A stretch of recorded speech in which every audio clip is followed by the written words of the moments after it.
Going on, Niner fam? It is me, Peter Lucas, and this is the Niner Fanatic Podcast.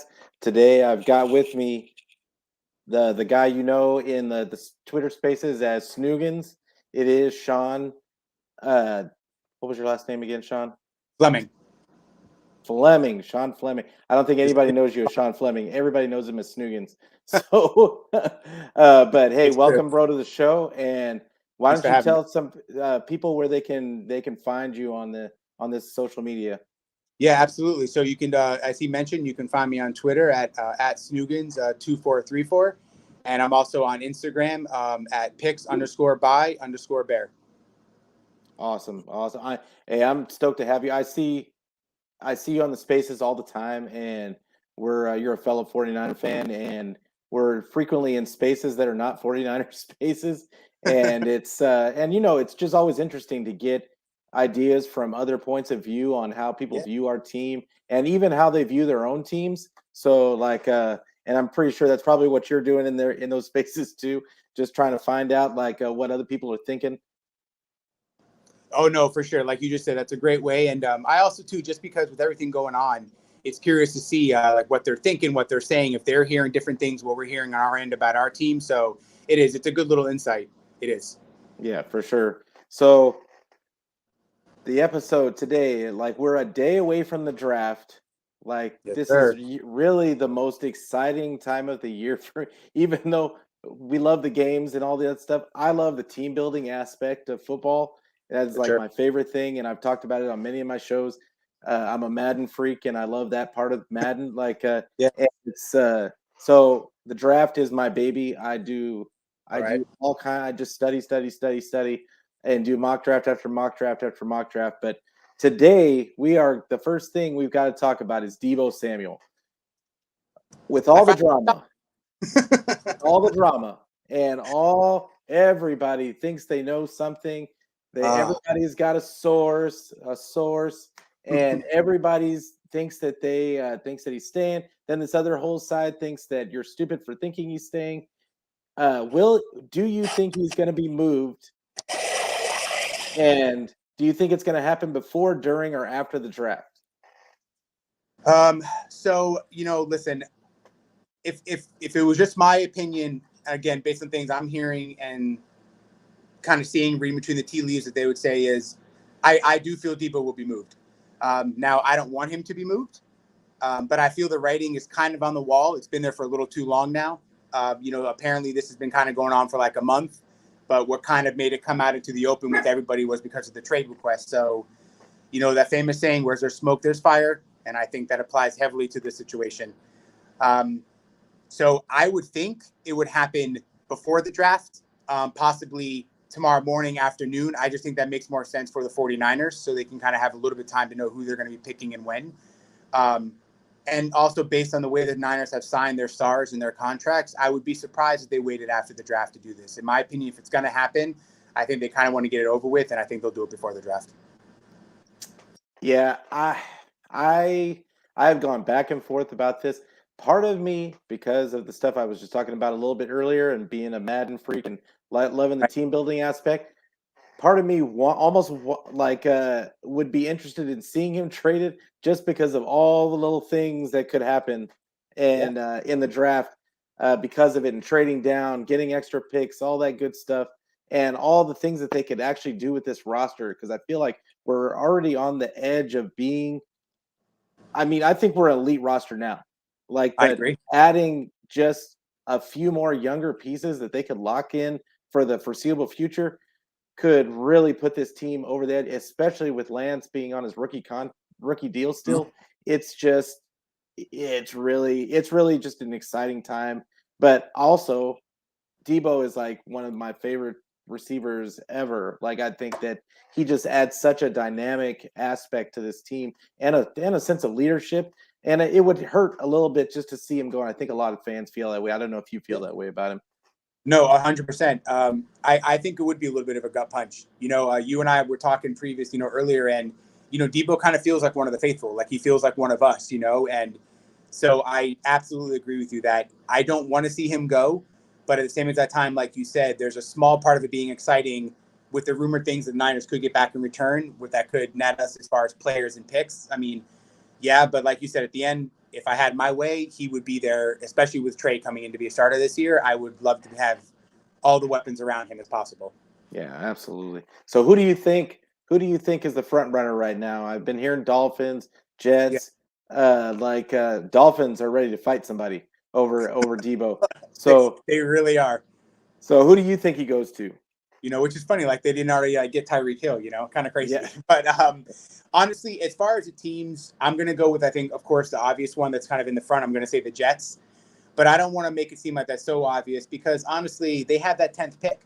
And I think that 10th pick is just, screaming to the Niners because obviously I don't think the Jets would give up number 4. But, that 10th pick along with some other picks, I think that's where it would start. And I think it's hard to say no to. But like you mentioned, personally, I think we need to keep our eyes on the Eagles, the Dolphins, and the Saints. I wouldn't rule those 3 teams out. But I definitely think just because of what the Jets have as far as draft capital, I think they probably would be the team that if a trade happens, it most likely would probably be them. yeah, and I think the Ravens are still a sneaky team There you because they go. got 14. They Yep. got that pick 14, and they're a sneaky team also. They've got kind of a loaded roster if you really look at it, Sure. Yeah. and so they've got players that they could realistically and they've got a lot of picks, so later round picks, but regardless, they got a lot of picks. So who knows? But I honestly think that I'm really partial that he's not going to be moved. But if he was to be moved, I would think it would be to the Jets, just because of the amount of draft capital. But I think that the one aspect of this that nobody's thinking of is where does Debo want to re-sign? Yeah. And No, that's true. does he want to re-sign? Would he re-sign for the Jets when they play on turf? I don't think people think about where the Jets play. Mm-hmm. And all the injuries that happen on that turf, does he want to go to a team that plays on that kind of surface? I don't know if even if they were willing to pay him, which I know that they would be. Right. I don't know. I don't know. I don't know how you feel about him playing on turf. Actually, you know what? Now that you say that, I didn't even really think about that aspect. And now I'm having flashbacks about when we did play there in 2020. We all know how that went. Yeah. So that's actually a really, really, really strong point.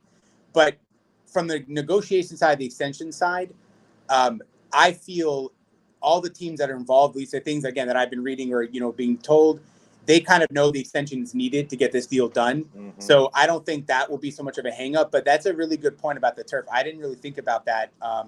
Yeah, I don't even know because and then that starts to make you worry. Then now those other teams, like maybe the Eagles, like maybe you mentioned the Ravens, are they going to step up and because the Eagles have 2 first-round picks. Yeah. So are they going to get aggressive and maybe give one of those away, maybe possibly 2? I don't know what they're looking for exactly, but yeah, I mean that's a good point about where the Jets play. That's a very strong point. But then the coaching staff's there too, so that's another reason where it's like, yeah, exactly. Yeah, it's just a complicated. I think it's a complicated situation all around. Like, Agreed. I mean, we could go around and around and around about reasons why he should go, but I think that the Jets are the most obvious team that are willing to pay him whatever it takes to get him to re-sign. Yeah. So, it would be a life-changing deal for Debo, I think, and he would probably get the most guaranteed money there. So, I would think so, and he deserves it. I don't think anybody's going to argue that. yep, absolutely. It does feel like if the Jets at the end of the day are really going to be the ones that get Debo, if they're going to do it, I agree. They're going to have to give up draft capital, probably a decent amount of it, and like you said, they're going to have to probably overpay for him. But when you get in these situations, this is kind of how it goes. So, especially when you're a poverty franchise. Like when we were a poverty franchise, yep. We had to overpay for D Ford, we had to overpay for Richburg, and that's just how it goes. So no, you're absolutely right. And Joe Douglas seems like he's aggressive. Though that's what he was saying this offseason. He wants to add a veteran receiver. Things like that. So to pair with Moore, kind of bring him along. Maybe a little quickly. Obviously, help out Wilson at quarterback. But no, I agree with you. When you are looking to win now, and the way the AFC East has made their moves this year, especially the Bills and the Dolphins, I don't blame the Jets for being a little aggressive and kind of think they should be if they wanted it. Yeah, absolutely. So, what would losing Debo do to this team, and can they really replace his production? What do you think about that? Well, here's the thing. So, you don't want to lose Debo. He's one of one. I totally understand that. But in my opinion, the Niners still have weapons if it was to happen. We can't deny the fact Ayuk, Kittle, Jennings, the running game with Mitchell, those are weapons. So would Debo be missed? Absolutely. But I think at the end, if you look at the way Kyle runs this, the way he schemes the offense, Trey coming into the fold now, I think we'd be okay. Like you mentioned before, I still think the 49ers boast one of the top rosters in the NFC. We don't know yet what we're going to get as far as draft capital or who we would pick. So those would be obviously added bonuses there. And honestly, again, the way this roster is, the way they're coached, if there's one team in the NFL that I think could kind of overcome losing a player like Deebo quicker than others, it would be the 49ers. Yeah, for sure. And I just look at Debo and what he meant to this, all the pregame stuff, him walking the team out with Super Gremlin and all the other stuff that he does, and he's getting everybody hyped up on the sideline. You hate to lose a personality like that. Great. And when Bourne was here, I thought that was an aspect that he brought to the team, and it almost kind of overshadowed what Deebo's side. But I thought Deebo stepped into that role and was almost even a bigger personality. It was probably because he had bigger production, but yeah, the production, I think it's going to have to come from a bunch of different spots. I fully expect them to draft. If they didn't get, I fully expect them to draft multiple wide receivers. Yeah, and then on top of it, I would expect them to they're gonna draft another running back. They're gonna draft other weapons. I really plan on them already drafting some offensive linemen. So it's you can't really replace Debo per se, correct. but you can replace him with pieces until they develop. You know what I'm saying? No, absolutely. Yeah, and that's kind of what I meant by the coaching and the scheme. I mean, if we go back to when Kyle first came to San Francisco, I mean, we all know that, he didn't have weapons yet. He was building that roster still, and there were still many plays where people were wide open, and some of them were receivers that, were not starting the year before for any team. You know what I'm saying? So yeah, that's what I mean. Would it be a gut punch? Absolutely. Would it be a big loss? And you cannot deny it. But like I said, if anybody could overcome it based on what the Niners still have and what they probably would get in return for Debo, I think it would be the 49ers. Yeah. And so with that being said, who would step into that leadership void? Because Ayuk isn't the most boisterous guy He's not. Yeah. on the field. And then so I mean, Trey on the offensive side of the ball, I mean, Trey is really and maybe Trent Williams, maybe. But they're the problem. They would have to be just from Kittle. I guess Kittle would have to step up in that situation because he's already. I feel like he's some kind of a leader, but he doesn't really take that leadership role. He's just an energy guy in my opinion. I don't know how you feel about that. No, I kind of agree with that too. I think he's kind of like the hype man. Gets in the huddle, gets everybody hyped up on game day type thing. But I think you brought up an interesting point with Trey, and I think that's a good question. Almost do you think Trey should be the one that kind of steps up in this situation? Yeah. He's he's like, listen, I get it. I know he's young. It's not about, hey, force it in onto him. But I'm just saying, that's an interesting, kind of point and take is where this could kind of be almost a really good opportunity for him to be like, you know what, rally around me. I get it. We know we lost, but you know what? I'm here. It's a new era. It's a new day. Let's go, type thing. So that's a good point. But I do think he'd be in the mix. I think Trent would still be there. And I think Kittle would know that he kind of has to step up a little bit. And then don't discount the guys on defense like Warner and Jimmy, who've kind of, Jimmy Ward, who've been around for a while. Yeah, for sure. On defense, I'm not worried about our defense. Yeah. Our defense we're so deep on defense, I feel at this point. I mean, do we probably need a starting safety? Of course. But I think that with Jimmy Ward and Bosa and Warner, I think he emerged as a leader to me last year, even though his production wasn't the same. He really I saw a lot more out of him from a leadership aspect on that defense than I did for what he did helping Aziz develop and and just seeing how he directs that defense when they don't have, like, in the secondary, they don't really have top tier guys in that secondary. Right. Jimmy Ward, I think, is a top tier guy, but I don't think he's looked at as a top tier guy. So, but which is kind of leads us into the fact that Aziz just signed his tender. Yes. Does that spell the end for Greenlaw? What could they, and what do you think that they could get for Greenlaw if they decide to trade him? So here's the thing. So first, I'm extremely happy that Aziz signed it because I'm a big fan. He's one of my favorites. I mean, you just mentioned Jimmy Ward. I'm also a big Jimmy Ward guy. So you and I are on the same page with him. He doesn't get enough love. But as far as the Greenlaw, honestly, I do think he could be moved. And I think if we're going to do any other move, putting aside the Debo thing, I could see that being something we would do possibly on draft day. Mm-hmm. I did a show earlier, like almost right when the season ended. And that was actually one of my offseason predictions is I said that I could see Greenlaw being moved. Listen, he's a good football player. Nobody's going to deny that. And we're always going to remember the game against Seattle. But he's already dealt with some injuries. And like we just mentioned, we're deep. At linebacker, we still have Warner. We still have Aziz. We still have Flanagan Fowles. And I know we signed Burks. And I know Burks is more of a special teams guy. But, hey, he's still a linebacker. He's still part of the depth there. So, yeah, Greenlaw is definitely a player that I would keep eyes on to be moved in a potential package or on draft day. Maybe bring back like a 4th rounder, maybe like a 5 and a 7, something along those lines. Yeah. And I'm looking at him almost as a way to move up from a couple of spots when I'm looking at the draft and the fact that we're at 61. Mm-hmm. If Debo doesn't go anywhere, I'm kind of looking at Dre Greenlaw as a way to get up from 61 and package maybe him and one of those 3rd rounders from next year, because they're going to get multiple 3rd rounders next year in comp picks. Right. So I'm looking for them to use one of those to move up into that 35, 38 level and maybe go after a Jaquan Brisker or a guy like in that range.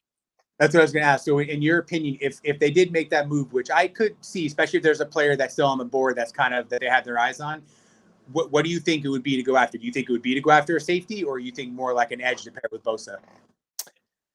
I think you have to go safety because they proved last year that they don't need a main guy like on the opposite of Bosa. Good point. Chris Kasurek is a magic maker. See, that guy is a wizard. He just knows how to just shine him up real nice and make another man's trash his treasure. It's the craziest thing I've seen, that people just cast off these guys and we pick them up for cheap and then we turn them into 5.5, 6.5 sacks. So no, it's true. And I think kind of what you just mentioned, I think he just has a way to know what the player does well. And he just, okay, you're going to do that. And like, we're just going to focus on that, and it's like, but you're so right. I mean, look what he just got for Key. Key was a 1-year guy, got 5.5 sacks or 6 sacks. And now he just got a big deal. And Hyder came back. Hyder went to Seattle and didn't really do much. And now look, he's like, you know what? Let me go back. Maybe try to get one more payday again. Yeah, I mean, and we'll take it. Like, that's the thing. Absolutely. Like, if you want to come back here and get another 5.5 sacks, but I will tell you, on that defensive line, there is two sneaky guys that a lot of people don't really talk about a lot in the spaces or on Twitter. Is I think Ebicom having another year in this system. He came on really strong late and in the playoffs.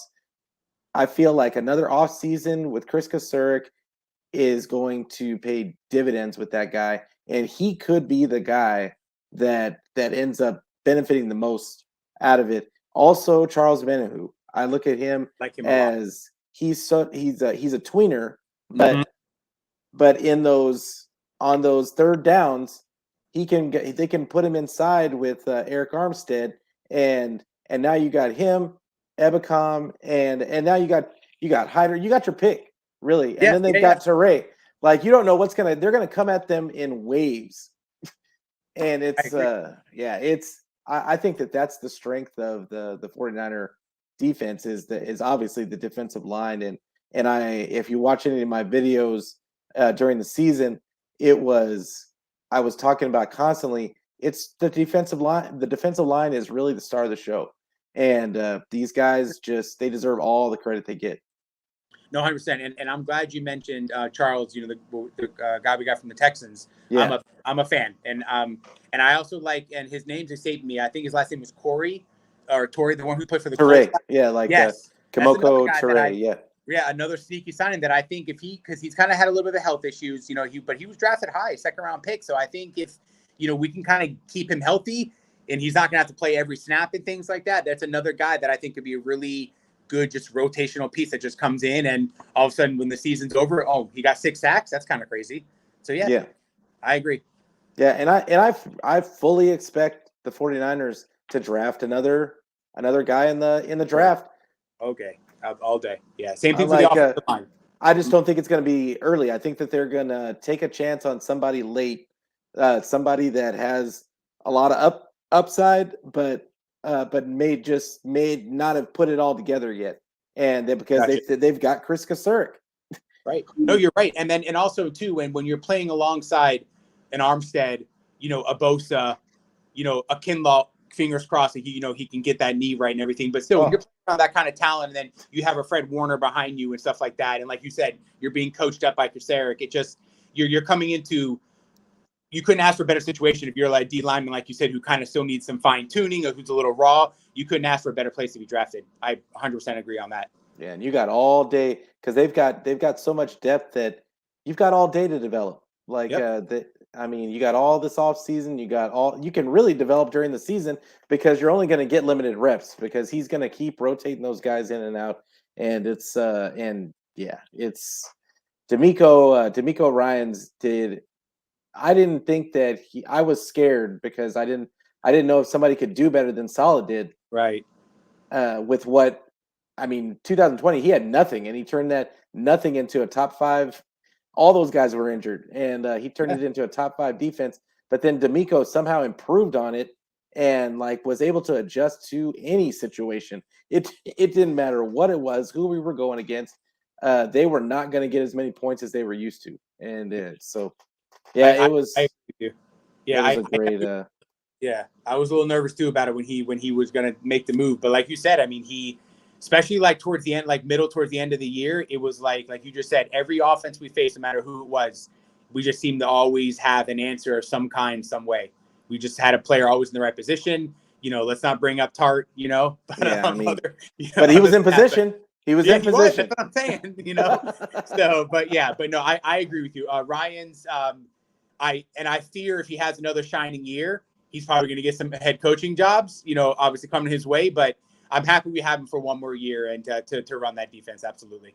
Yeah. And I mean, he's undoubtedly, in my mind, he is undoubtedly going to go somewhere next season. Yeah, I know. It's the guy is just so well-spoken. Mm-hmm. So, I mean, the players love the guy and I just can't say enough about D'Amico. I was tooting his horn all season last season. I was just amazed at what he was able to do with coverages and what he did with Ambry Thomas was agreed. And using those safeties to kind of mask his deficiencies, down the stretch, but giving him a chance to develop was just huge for us down the stretch. And yeah, it was. Anyway, we could go on all day about D'Amico. But compensation. Yes. Back to Debo. What do you see them getting for Debo, realistically speaking? Is it possible that the 49ers lose the trade if one gets made? Well, listen, I really think the only way, in my opinion, the 49ers could, quote-unquote, lose the trade is if they don't get a first-round pick for this year back. In my opinion, listen, if you are going to replace a guy like Debo, I think you need to do that sooner rather than later. And I don't think you want to take the chance of waiting until next year, like getting a first-round pick for next year. I don't like that scenario. I would rather, you know, us now stand our feet in the ground and be aggressive. Say, listen, you want Debo, we want a first. So I think a first-round pick and then 2 or 3 more picks would be a good package for me. Again, not saying this is what's going on or anything, but those rumored ones of the Jets giving the 10th pick, the 38th, and maybe the 69th or the 111th, something like that would definitely get my attention. Because I think the only team that really would probably need to throw in players if they were really going to be in the situation would probably be Miami because they don't have that first-round pick. So Miami would be a team that would obviously have to offer future, but then have some players thrown in to kind of like sweeten the deal. But I don't want to go that route. I don't know if I want to add on those contracts and things like that. I would rather just get a first round pick as high as possible, other early picks, and then like you just kind of said, like just kind of almost like a little mini start over from that front, not as the whole team, but just like move on from Debo and let's get some, picks from here and make good with those. Yeah, for sure. And I kind of see it as if that did kind of happen, yeah, I'm absolutely expecting one first rounder, Yeah. at least one first rounder, if not a first rounder and a next year's first rounder. And then if they don't get a first rounder next year, it has to be multiple second and third round picks. Right. And the reason, and people they've been saying, I've been saying this from the beginning of the trade rumors. It's absolutely imperative that the 49ers win this trade. Whoever trades for Deebo has to lose. Period. Yeah. The 49ers have to send a message that if you're going to take this guy that we really don't want to trade in the first place, there has to be a precedent set. So like that way, the next time a Debo like player tries this, the other team won't be so quick to do the deal, because if the 49ers get a super haul for this, they're gonna revisit this trade down the road. And for sure. And and when it comes out that because the 49ers have such a good coaching staff, yep, more often than not those guys are going to develop, and the more people that they get, the more chances that they get to develop guys. I think people would look back at that trade and would see that whoever makes the trade got fleeced. Period. No, I agree with you on that. And I agree with the point you said that where we have to be the one that makes we have to come out on top.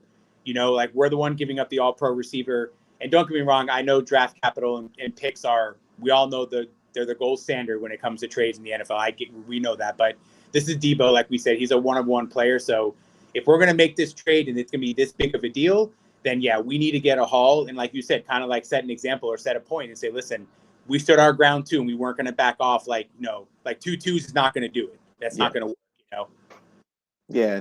And so if the 49ers somehow lose this trade, is Lynch's job on the line at that point?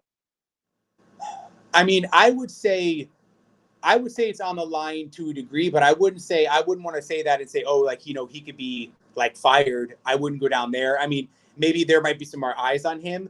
But what I think would be a more likely scenario, let's just say we lose out in the trade, or the pick we take doesn't work out, and we kind of take a couple steps backwards. I could see Lynch maybe taking like a front office job with us, and then Adam Peters moving down to the GM role. Yeah, being promoted to that. And this is the thing. I don't want Lynch fired. I think I think that he has been a really good GM. I know that people aren't happy with the way they have done things. The front office has done things, but I don't know how you can argue with going to a Super Bowl just 3 seasons ago and then going to an NFC Championship 2 seasons later. I mean, when we were in the depths when he got here. Yeah. It's so I don't think that there would be a reason for him to get fired, because honestly, I think if there was a trade, I don't think he's losing the trade. But if he somehow did lose the trade, I agree with you. I think that they would just kind of move him up to a front office, or honestly, they may just let Adam Peters take over, and he might just ride off into the sunset, said, "I'm going to take this TV deal." Yeah, could be. Yeah, I mean, it's hard to say no to $15 million. He did it once, and I don't know if you want to do that twice. Yeah, but I think regardless, he's going to leave on his terms. I think, in my mind. But yeah, I think it's a really interesting situation, and there's just so many options. And for a content creator, we just love it, because we've got so much to talk about, and it's amazing because we're in the middle of the off season. And somehow the 49ers have something to talk about every single day. It's crazy. It really is. Like we don't get me wrong, I love it, but yeah, it doesn't seem like there's a day that doesn't go by where it's like, oh, okay, we have this today. All right, well, here's our topic for the next month. At least we got this now. So, yeah. hey, it's no Jimmy talk for a little bit. So I guess that's kind of good, right? Well, now that you mention it, Well, we knew he was going to come up somehow, some way. It's got to. You have to. You can't, I don't think we can talk about the 49ers and not talk about Jimmy until he's gone. It's true. And even then, they're probably still going to mention him because they're going to be comparing him to Trey this whole season. So it's so true. Draft day. Do you think it happens on draft day? I know that he has to pass a physical, but could there be a wink and shake deal, just to say, hey, we're gonna go ahead and do this, and and what do you think the compensation would be? There might be something like that. I think a more likely scenario is I think you're going to have a team that has a quarterback or two in mind in the draft, and maybe they couldn't get him, and so they're like, you know what, like our plan B is going to be trading for a Jimmy, and that's a scenario that I could see happening. Maybe even look for a pact with him and Greenlaw. That could be an interesting little package. But as far as compensation, I still think he can net back 2 picks. Are they going to be later at this point in time? Possibly, but I still think we can get back a couple picks for Jimmy. He's a quarterback, and most likely the team that trades for him, he's going to be competing for the starting job. So, I mean, like John Lynch said, you don't just give away quarterbacks, especially ones that are good. We all can have our comments and reservations. We all know that, but still, Jimmy's, listen, he's got some good qualities about him. So I still think it could bring back a couple of picks. Yeah, I mean, I think it's possible. I just honestly, I don't care. I don't care. That's a good point I don't care what they get for him. I think if somebody offered me a 6th, if somebody offered me a 7th, I would be like, okay, just to get him off the books. I just don't want him here anymore. And it's not true. Because I hate Jimmy. I think in order for Trey to really realize, take this team by the reins and move forward and be that leader that we were talking about earlier, he's got to be gone. He's just got to be gone. And you cannot go into training camp with him lingering around and still not being traded. For no reason, I don't think that they will bring him in. Even if he's still here, I don't think that they would bring him into training camp. I agree 100%. I don't even think, like, just talking business 101, I don't think that would be a good decision. Like, putting aside all the football stuff that you even just mentioned, I just don't think that'd be a good decision. I think, listen, we know it's Trey's time, and at some point in time, like when you move on from anything, you have to move on. You have to turn that page and you have to move on. And so nobody's ever going to not be thankful for Jimmy. Like you mentioned, John and Kyle, we were in a dark place before Jimmy got here, and we all know what he did when he got here and won those 5 games, only 5 wins that season. So, but I agree with you. It's time, and we need to just close that chapter, be thankful, and officially give the entire keys to Trey. Yeah, it's just time, and but on the flip side of everything, I am totally excited. Tomorrow is the draft. It's like Christmas for me, and we're gonna segue right into we're gonna do a mock draft. All right. And we're gonna use PFF because I still want to be able to use trades, and I'm not gonna pay the Draft Network to use trades. So let's see. All right. So I'm gonna slow it down because just in case something happens and we want to stop. Okay. And I'll take 49ers. Can you see it good? I can. Okay, awesome. And all right. So we got 61. We're gonna do this draft without if Debo is still with us, because until he's not with us, he's with us. Exactly. In my opinion. So I think the 49ers need to be prepared for what happens in the best case scenario. So let's see. All right. So we're going to start. And I'm already a little surprised because they took Aiden Hutchinson first, because they've been saying that Travon Walker is probably going to go number 1 now for Jacksonville. Who would you take? Who would you take? I mean, I would take Aiden Hutchinson. I'm a Michigan fan. Like, Okay. But I am gonna pause it here. Okay. Like, what were you gonna say? No, I think I would lean towards him too. My gut's telling me that Walker may have a little bit more upside when it's all said and done. But I think as far as like ready right now, stud probably from walking into the facility. I think Hutchinson kind of has that written all over him. But the Jaguars are in a good spot. But I agree with you. I think they're going to lean towards Walker. But I would probably pick Hutchinson. So okay. Linderbaum already went off at 20. There was no way we were trading up to 20 from 61. So that was the only guy that I probably would have tried to trade up into the first round to go get. Yes. But because obviously we need, not knowing what's happening with Alex Mack, we're gonna need a center for the future regardless. For sure. So, yeah. But go ahead. Go ahead. You're good. You're good. Oh no, I was just saying with that, I'm still gonna look in that 35 range. Okay. To see if we can get up from up to 35, because I'm looking at after Linderbaum goes off, I'm really the only need that I really see for the 49ers. And normally I wouldn't draft for need. I would normally draft best player available. But in this case, the 49ers have a need for a safety in my mind. Yes, I agree. And there are just happens to be there are some guys that are going to go in that lower first, early second area that are going to be there, that are starter, in my mind, they're starter day ones.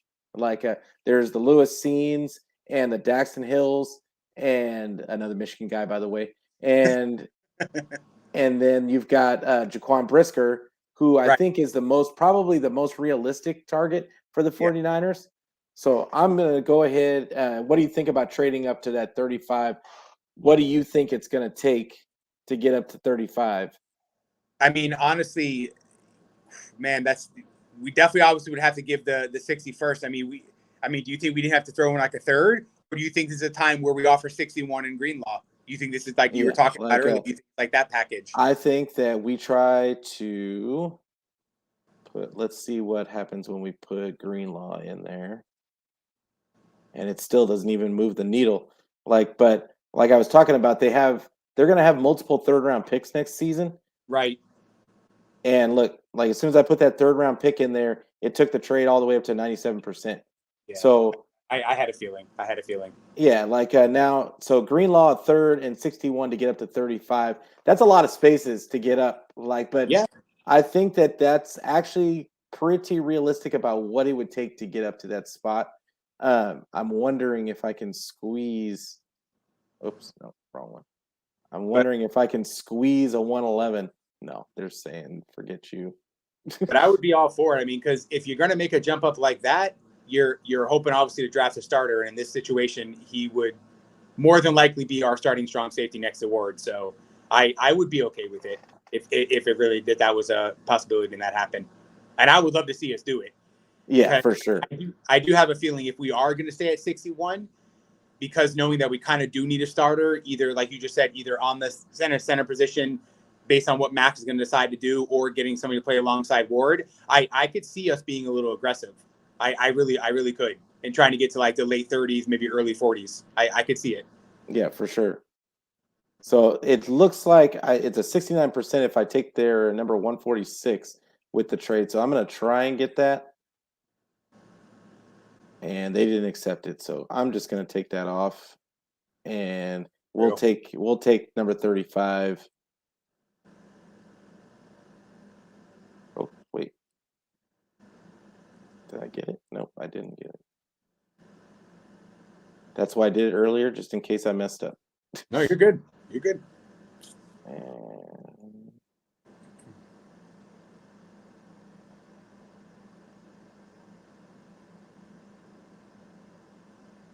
we got right.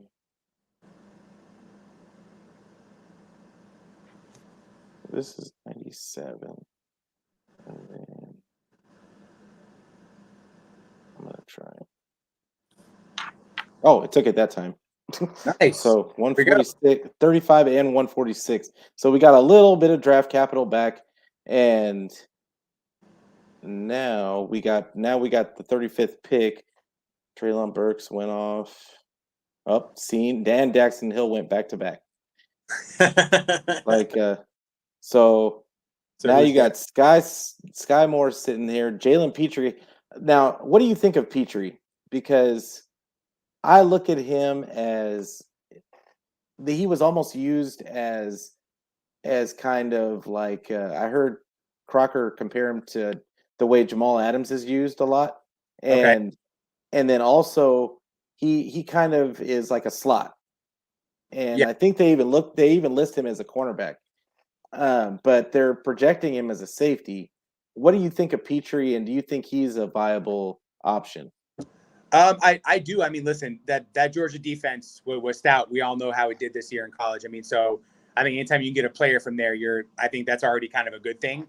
But yeah, absolutely. I mean, but the hybrid thing could work in our favor. You know, Jimmy Ward was kind of like that when we drafted him. You know, he played a lot of corner too when he was in college and things like that, and you know, he's worked out. So I would be okay with that. You know, the way that sometimes injuries can happen and things like that. You have a guy that, if needed, could slide in certain packages, play the nickel, play the corner, or something like that. I think that would be a good pick if he was there.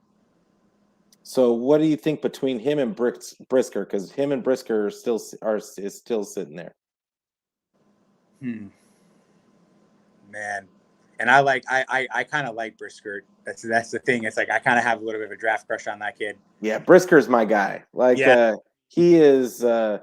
I watched a lot of film on that guy, and Yep. I just like his. I like his fire. I like his willing to come up and make tackles. That's what I think that they're going to really need, and he can cover. He can cover. So he doesn't have top end speed like Petrie does, but he still is able to cover, and I think he could even play a little bit of single high if he had to. Right, and that's what I was going to point out. I think the thing that I like about him most what you said is he doesn't look like he doesn't mind to hit. And at least in my opinion, if you're going to be on the 49ers defense, you got to be okay with hitting. You know, you got to be okay with that, laying the smack down, as they would say. So me, just because of the draft crush I have on the kid, and like you said, the ways I think he can work in his tackling abilities and against the run and things like that, I would probably want to pick him. I would probably lean towards him. All right, so we're going to go Brisker here. All right, so now we've got a ways to go before 93, but who do you think? What are some guys in that area, the 93, that you think that are going to be there for us to take? And what position are you looking at? I mean, this would be the time for me, unless there was some, you know, maybe edge rusher that fell that shouldn't have, like just some guy that has uber talent that happens still to be around. This is when I think we should go offensive line or a defensive line, like maybe another tackle or something like that. That's what I would look at. And I'm leaning more like 95% look at the offensive lineman with that pick. Like try to get some type of depth because we don't know what's going on with Mac. You know, we're still not sure about McGlinchey. We're being told he's, doing better and he's healing and everything's fine, but you never know. That injury is a serious injury. So I would probably look at the offensive lineman. And I'm thinking this is an area. I agree about the offensive lineman. There's a few guys that I like specifically in this area, and that I think are going to be there. And one of them is Donovan West, out of Arizona State. I think that guy is. I liked his tape coming out, and then there's another podcaster, Brad Graham, that kind of he really kind of solidified it for me when he said that he was good. I was absolutely so I was all fired up. So I'm really looking at him. Then there's Cam Jurgens, and then you've also have Fortner out of Kentucky. Yes. So Fortner is listed to go like a little bit later than West, but I think West is younger and he's a little bit more athletic in my mind. But I think that regardless, we should probably try and trade up like just a couple of spots, just because.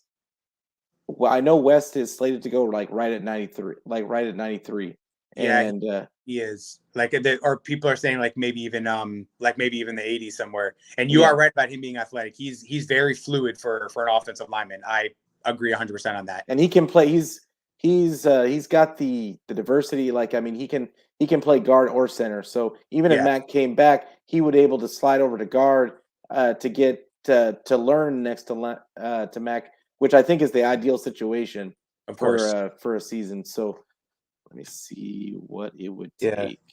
Like it may sound crazy, but I would obviously, I'm not saying Mac is more important than Debo, but Mac, I'm watching that with a close eye because I feel like Mac, especially with Trey being on a center, I want a veteran center if we can for at least one more season. And he was great last year. Yeah. So, yeah. And I mean, especially for his age, the guy, he's got a lot of miles, man. I know. But I mean, it was such a glaring difference between having him there and what we had in 2020 when we were just rotating guys out in and out. And everybody kept talking about, oh, well, we'll just put Brunskill there. No, he did not look good in the center spot. I know that he can play it, but that's not an ideal situation. So. Now, listen, I like Brunskill, but like I always say, he's our Aaron Donald stopper. But after that, Brunskill's got, he's just come in kind of when we need you, Dan. Yeah, exactly. Yeah, I got you. So I'm gonna try. It says it's a 60% chance to move up to 88 with this. With just putting my 221 there. Yeah, they're not gonna take that. What if I put no? They don't even care about 262. What if? I'm wondering, should I give?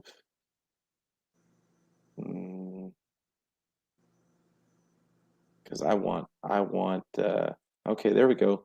We can get up to 79 if we give both of those guys the 200 picks. Because I really think that they're not gonna take all 9 picks. No, I agree with you on that. So I think that they want to get as much talent as they possibly can. I agree. There we go. Yeah, I mean, like this is not because we're obviously fans of the team, but we don't need 9 rookies. Yeah, no, it's not that kind of roster. They're not gonna get playing time, and they're not. Yeah, I agree. All right, so we got Max Mitchell went off the board. Cam Jurgens went off the board. So we've got, and there's Donovan West sitting there. So I'm gonna go ahead and take Donovan West. I think because and a guy. There's another guy I forgot even to talk about is Cole Strange. I was about to say, and I saw his name there. And he actually gets ranked a little higher than Donovan West. How do you feel about Cole Strange? Listen, he's been rising. I've looked at a couple people's draft boards, a couple mocks, like watching TV and things on the computer and stuff like that, and he's been rising. He's from a small school, which is why I think at first you didn't hear a lot about him. But he's got the skills. Overall talent is there. He's another one of those kids where I didn't bring him up before because honestly, not some I forgot about it, but I was like, I don't think in the 80s or 90s, but he's still there. I think right now it has to be between him and West. And I don't know, like you might be able to make a really good argument that Strange may have, a little tiny bit more upside, just because I think he might overall have better skills, but I think maybe West slightly better athlete. But yeah, that's a tough one. That's a tough one. And that's the way I'm looking at it is I think West might be the better athlete. Yeah. And he's actually ranked a little bit higher, but they planned on Cole Strange getting picked before West. And I think it's because of the age factor and because, like you said, Cole Strange has a little bit, I think he's a bit more of a ready-made product. And Donovan West there's a little bit of upside projection going there. But from what I've seen of Donovan West, I just think he's a beast. And I think that we could solidify that he's a piece that we could use to solidify that offensive line for years. So which one would we go for? No, I think we go for West because at the end of the day, not saying Strange couldn't play center, but we know West is a center or played it a lot. And I think, like we said, not knowing what's going on with Mac, and if we do keep Mac for one more year, bringing a kid that can learn from him for a season. So yeah, I'm good with West. All right, let's go West. All right, now we're waiting on the 105 pick, and Let's see. so now we've got our safety and the center slash guard that we kind of in my mind the needs are out of the way now. Like now I'm looking best player available at this For point, sure. and it's gonna be so you've got Kellen Deesh is another guy at Arizona State that I look at as a guy that you could probably get late. He's probably going to fall. I feel like just because he's not as he has short arms. He does. Yeah, He does. he has short arms, which is such a silly thing to say. I know. Like, but for a tackle, it actually makes a big difference. It does. And but also he would just be a depth piece behind McGlinchey. Yeah, So I I feel agree. like you got Dominique. This might be a spot where we go edge, just because you've got these two beasts right here, Dominique Robinson and D'Angelo Malone. Okay. Do you know either one of them? Yeah, no. I do. I do. I would lean towards Robinson between the two, but I was gonna say this would be the time that I would look at either edge or receiver, because even with keeping Debo or not, I still want to add some depth at receiver, because really after him, Ayuk and Jennings, it kind of gets really thin. Because McLeod, even though we signed him, he's going to be a special teams guy. I don't see he's going to get heavily involved in the offense. So I would either go for the best edge here, or I would look at what receivers are on the board still. Yeah, I feel you. And one of the reasons why I wanted that 146 pick is I'm thinking of a specific guy later on in the rounds. Okay. Like Okay. I like it. and it's so it's at 105. I'm just thinking that that these edges, there's not going to really be anybody that's going to really make any kind of impact later on. True. You got some solid edges, but they're all the ones later are almost complete clones of what we already have on the roster. Right. I got you. But I think D'Angelo Malone is a guy and I like Dominique Robinson. I think that honestly, he could be the better. He could end up being the better of the two. Like, but the thing about Dominique Robinson is did you know he used to be a wide receiver? That I did not know. I did not know that. Yeah, he's still learning the position, and I think D'Angelo Malone is a guy that is a little undersized, but I think he's one of those guys that could learn under that Kimoko Ture guy to be an undersized edge, and he absolutely has been, and all kinds. He has a bunch of different pass rush moves already, and I think you match him up with Kasurk and with his speed, and I just think that because he's only 255 pounds. Yeah, he's light on the weight for sure. But I mean, I'm going to leave this one up to you, Dominique Robinson or D'Angelo Malone. Because Dominique Robinson, I don't think you can really go wrong either one. Like Dominique is an athlete. He is an athlete, and I think if Kasur can teach that guy some bona fide moves on the edge, I think that he could end up being almost the steal, the steal of the draft, because everybody loves loves guys.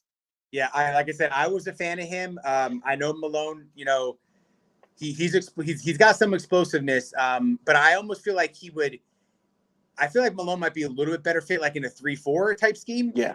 In my opinion. So because of that, I'm gonna lean towards Robinson. All right, let's go Robinson. I don't think you can go wrong either way. Right, I hear you.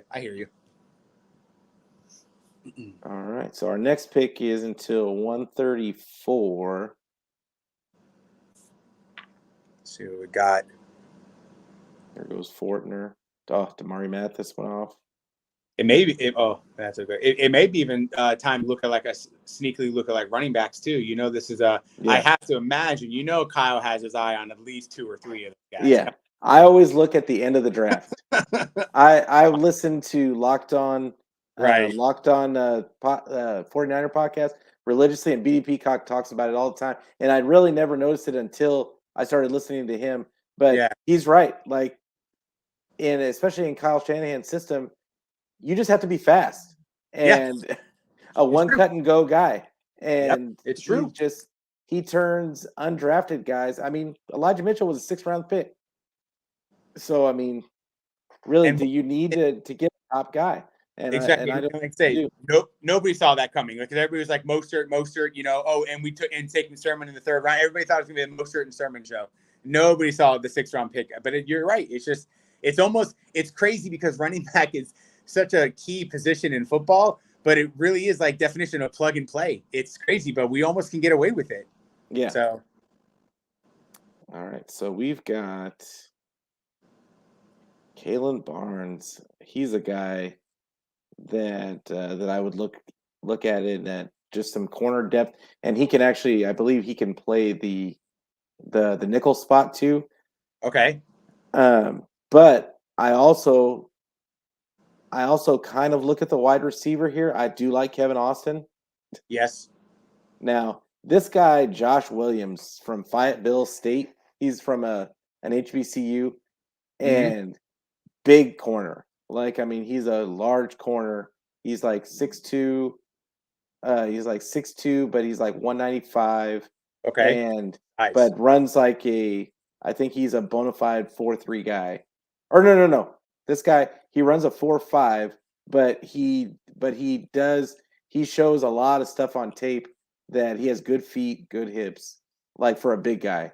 So it's I mean, um but I don't think you take I think that we're solid at corner. The only thing I would look at for corner is in that nickel spot depth at the corner at the nickel spot because I really don't want E-Man playing nickel. Everybody keeps talking about putting him at nickel, and yeah. I really don't want to see him at nickel. I want Lenore to develop, and I think he possibly can, but Mm-hmm. I would like to have some depth there at the nickel spot. No, I agree. Yeah, and also in any way that we can not always have to put Dante Johnson on the field. You know, Yeah, I'm saying I like him. But I'm just saying, you know, if I we can have avoid that grown. scenario. I have grown fond of Dante Johnson. Like, I know. He seems. You know what's funny is like he seems to make that play every once in a while that you're like, oh, okay, I like it. But then he makes that other play where it's like, see, that's why you don't play all the time. It's like there it is. Yeah, you know, he somehow always reminds me. It's like, thanks, Dante. I was wondering, and here we go. But honestly, he was better last year compared to the last couple of seasons. for I sure. will give him that, especially towards the end of the year. I will give him that. But Kalyn Barnes, I just really want to look at this guy. Yeah, No, 6 feet 183, so there's no other like receivers that are kind of intriguing. and he runs a 420. Runs a 4.2. Oh yeah. Um, All right. All right. yeah, because there's no Kevin Austin is a good prospect, but there's a guy that I'm kind of looking at Okay. after this that's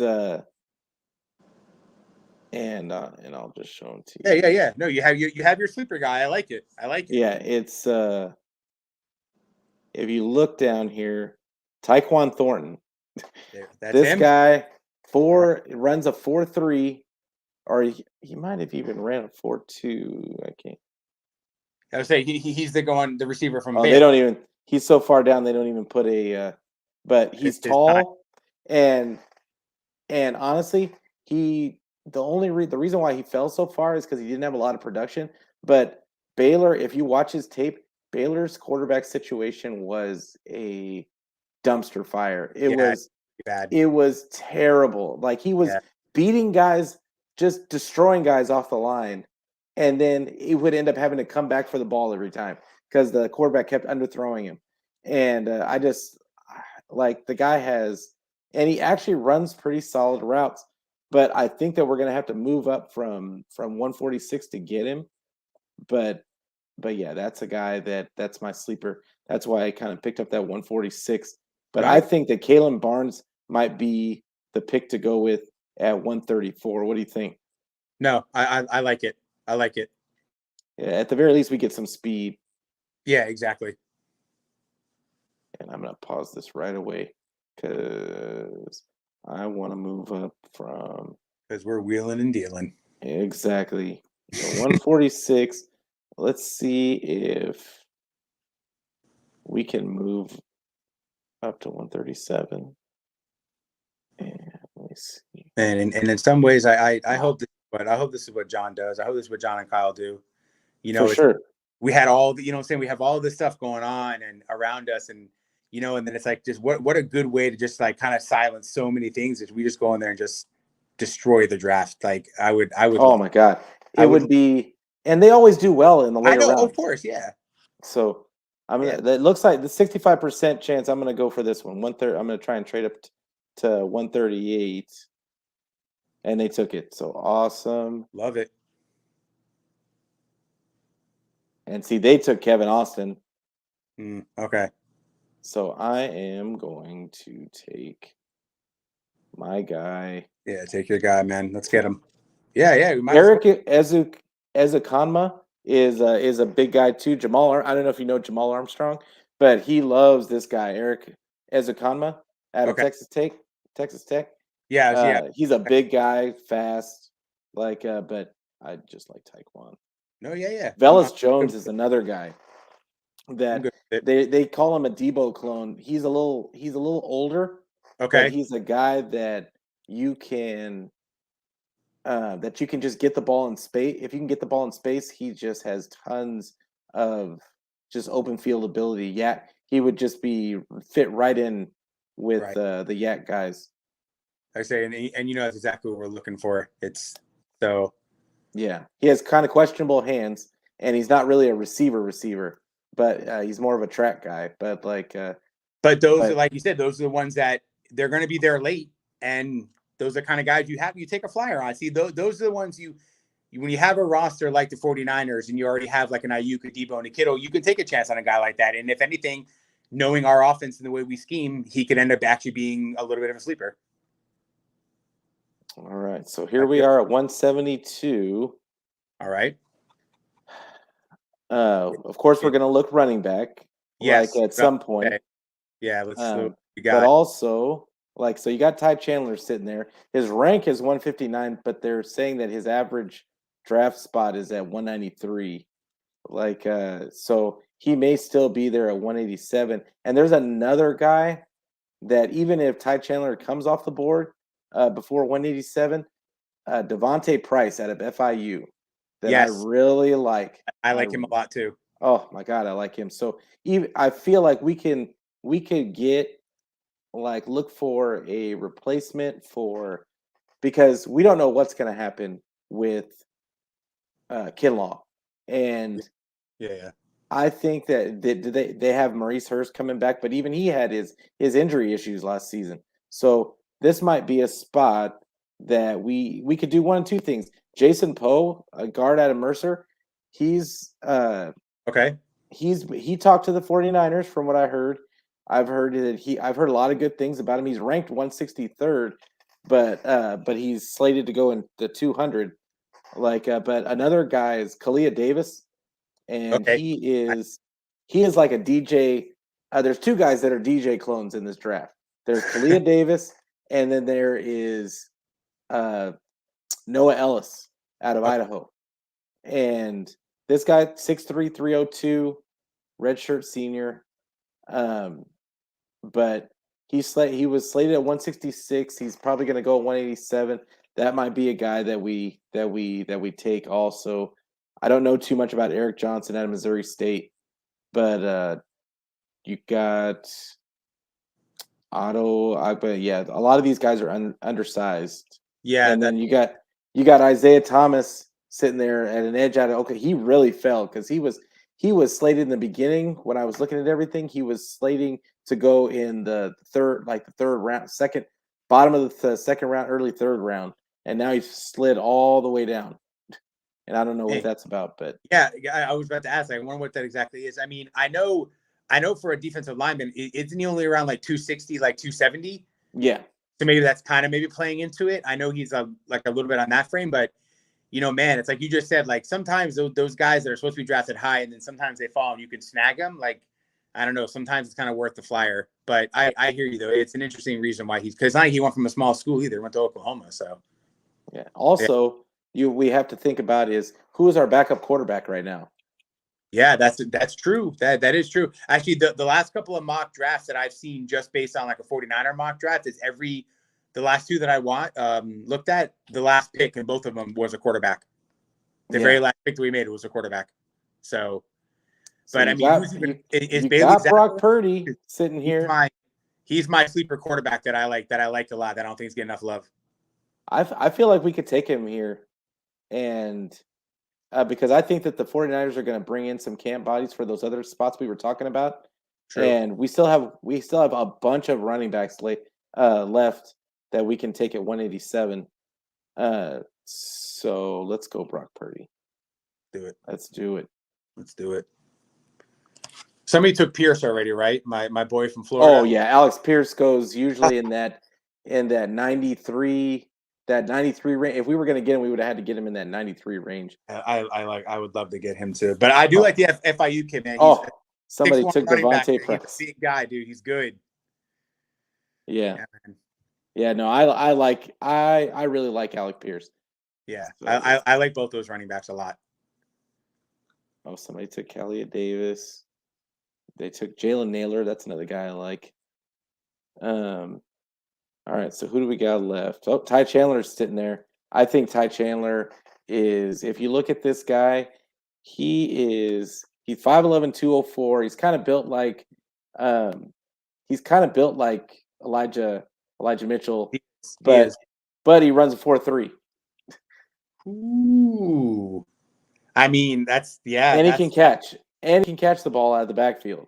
Yeah. I don't know why nobody's paying any attention to this guy, but I just think it's a lack of real production. Right. And he wasn't featured in the offense. But I mean, like I said, somebody else's trash could be our treasure. And listen, in North Carolina, I mean, they've had a couple running backs last couple of years that have worked out well. Like Javonte Williams was a great pick for the Broncos last year. So yeah, I wouldn't be upset with Tai Chandler. I wouldn't be, because I do think this is around the time of the draft that I think we should be looking at a running back. Yeah, for sure. All right, let's go Tai Chandler, and that's gonna be our last pick. So while we're waiting for the grades, which I don't really trust PFF grades, because you're gonna have to. There's no way that you're gonna perfectly draft guys in the perfect position every time. It almost becomes like a game. But the more important part is that you get people that can help your team, that you get the guys that you need, and not even need. You don't really want to need your rookies, but it's more about just getting guys that can just help your team, especially when you're and valuable depth pieces for a team like the 49ers that has a stacked roster already. Yeah, no, that's what I was going to say. At this point in time, you're looking for depth. You're looking for guys that, when needing can come in, maybe can, run some kind of gadget plays, gimmick plays for them and things like that. But yeah, I mean, this is the luxury of having a good roster this is when you can take a flyer on a Tai Chandler, because, if he doesn't work out, oh, okay, well, we still have Mitchell, Sermon, Hasty, and the line goes down. So I agree with what you just said 100%. Yeah. Is there a player you think that is getting like a lot of hype, but you could see like dropping for just like whatever X, Y, and Z reason? Honestly, I could see Lewis Cine. Okay. And I think the hype is warranted on Lewis Cine. Yeah. But I just think that teams don't value safeties like I do. I think that the safety spot is almost, especially when you're playing these cover 3 and cover 4 defenses, that I think that they're more important than the corner in a lot of aspects. They're asked to do more, and it's just like they can hide a lot of what if you have deficiencies at corner, just like that D'Amico did last year. Right. Yeah, I was just about to say that, and it's so true because, man, Ward is so good in coverage, so we can get away with it. They hated your pick. F. They said an F. They knew he was your sleeper. They're like, no, we're not going to give this guy. Hey, Yeah, but I look mean they at gave that right. Juan Brisker a D plus, so I I know, yeah, mean wild. it was That's just because I took him that high, but I know. but regardless, I if the 49ers came away with this group of guys, I would be really stoked, Absolutely. honestly. With Brisker, Donovan West, Dominique Robinson, then you got Kalyn Barnes backing up, and then come away with Taekwon Thornton and Tai Chandler. I think that that's a draft that the 49ers could really be, and Brock Purdy, like he can be the backup, and Right. he's not threatening. He's not No, threatening he's definitely Trey, and then they can stick the other guy on the practice squad because I think if they put Brock Purdy on the practice squad, somebody would take him. yeah, I could see. Yeah, it's always risky to put a rookie quarterback, on that like you said, on the practice squad. It's always kind of unless for a fact he's like too raw, like anybody's gonna pick him up. I hear you on that. I don't Yeah, think we would take that chance. yeah, for sure. But, But but the middle, I think it was a really good draft. I don't know yeah, how you I would felt say about it. middle of the draft. I mean, if you're gonna go by the grades, then a lot of times what the 49ers do, I mean, it looks like we hit some nice home runs there in the middle of the draft, and those are all three positions that are absolutely needed. I mean, corner not as much, but certainly, like I said, offensive line and edge. So, and I would love to get either one of those guys, if not both. That would be great. Yeah, I do think that they're going to double dip on on the offensive line I could see that. because I think that some of the guys they just have an opportunity to upgrade some of those spots. And do they take it? I don't know. Like because they do have a lot of they just have a lot of guys on the offensive line right now. They don't really have any guy that's really kind of taking the reins. And now we don't know. We haven't. They've had a full off season and OTA to improve, and hopefully that's what happens. I would love to hear that that our Jalen Jalen and I can't think of Moore, his last name. Jalen Yes, Moore. Jalen Moore. Yeah, gotcha. I would love to hear that Jalen Moore took a huge step forward. I would love to hear that Aaron Banks took a huge step forward. Um, but based off of what I saw last year, they're just guys. I know. So, I'm worried uh, about Banks. I got to be honest. yeah, I think we all are. But Yeah. if you go off of what Lynch said that he could have started last year. It was just that Brunskill was just so good that that they couldn't take him out. So Right. I'm hoping, But but it's like, but almost like I hear that, and it's like, are you kind of like covering for Banks because you don't want to use the word bust, like, and I'm not saying he is, but I'm just saying because we just talked about Brunskill and we know his skill set, and for me a guy that was taken in the second round, and it's like that kind of gets me a little worried. You can't quote unquote beat out Brunskill. It's like, all right, let's see. I'm going to give the yeah, benefit of the doubt, but yeah, he was a rookie. yeah, he's a rookie, but I will admit, I think the one thing that is not being talked about enough outside of 49er circles is what's going on with our offensive line. Because I think maybe people who are just on the outside are assuming either we're going to have the same people or a lot of the same people back, and that's our offensive line past Trent Williams could look really different this upcoming season. Yeah, for sure. So Yeah, yeah, for sure. But hey, man, I really appreciate having you on yeah, this I week, appreciate it again. Thank you. and I think it was I had a great time talking to you about the Thank draft and all the things that could happen with Debo. Hopefully you had a great time, and hopefully we can have you on again sometime. I hope so. Yeah, I would love Uh, it. why don't you tell them one more time where they can find you on the social media? Yeah, And absolutely. So again, guys, on Twitter, you can find me at Snoogans2434. And I'm also on Instagram at pics_by_bear. yeah, and once again, Snoogans is in every spaces every day. If you get into the Twitter spaces and any of the football Twitter spaces, you probably see him there at some point. And you'll probably see me at some point. But you can find me at Peter Lucas 8 on Twitter. I'm on Facebook. I'm on Instagram, but I don't really use those other two that often. But Yeah, I'm really on Twitter a lot, me too. and I'm in the Twitter spaces also. But hey, if you guys like the content, please like, comment, subscribe. And I really appreciate all of you for watching today. Appreciate Mr. Snoogans for coming on today. And I know we're all excited for the draft, but as always, go Niners. Right. Go Niners. Let's go. Go get him, John. Let's do this.